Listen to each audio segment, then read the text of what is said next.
Okay. Okay. So I thought I was recording. This meeting is being recorded. Okay. So we put goals in place.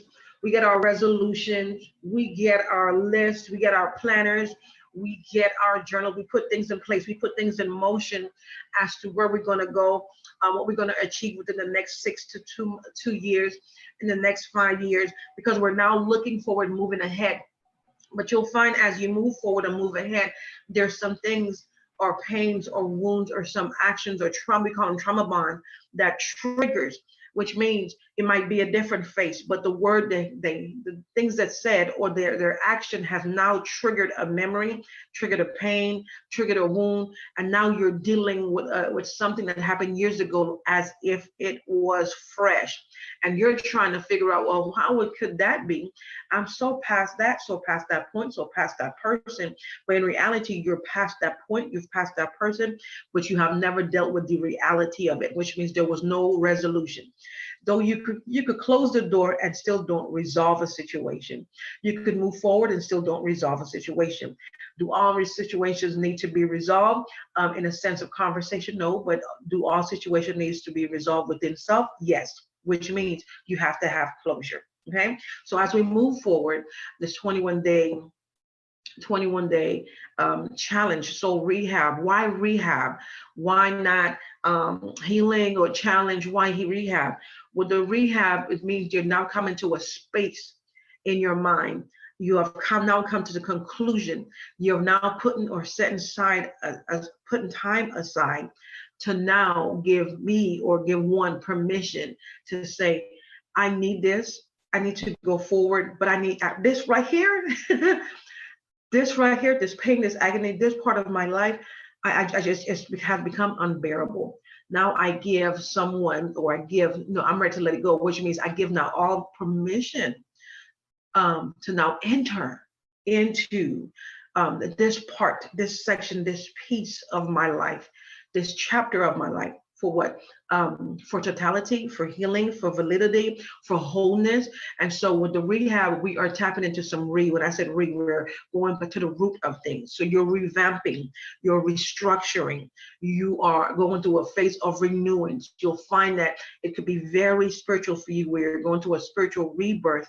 Now you're tapping into another version of you.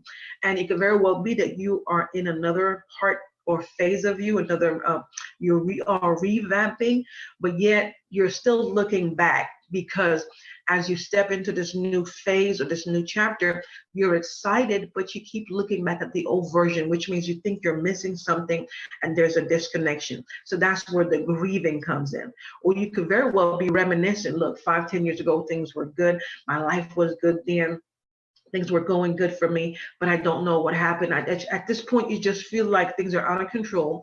You're trying to pull things in to have some form of control, but you're still looking at it from an old perspective, an old lens, when I said old in the sense of an old mental view, or so now you're stuck. When I said stuck, so here's all these things are happening to you, but you can't help but to see it from an old perspective. So we're going to tap into your thinking, the way you think, the way you're wired, your patterns. Or do you self-destruct? Do you self-sabotage? You have all of these plans and you're moving forward ahead, but and here it is now, day 2 and day 3. You have all this negative chatter just eating away of the core of you, the substance of you, the consciousness of God. And now you are literally talking yourself. It's called self-doubt. Talking yourself out of going or moving forward.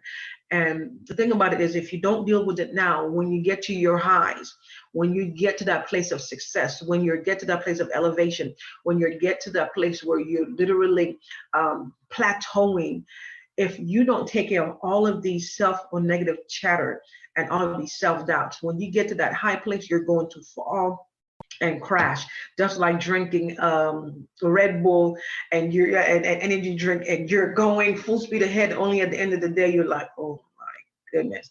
So that's what happens when we don't take care of wounded or trauma bonds or soulish issues.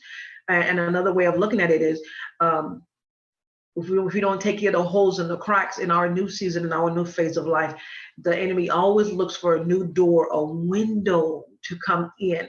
And if it misses you or can't get to you, then it'll try to get to your seed.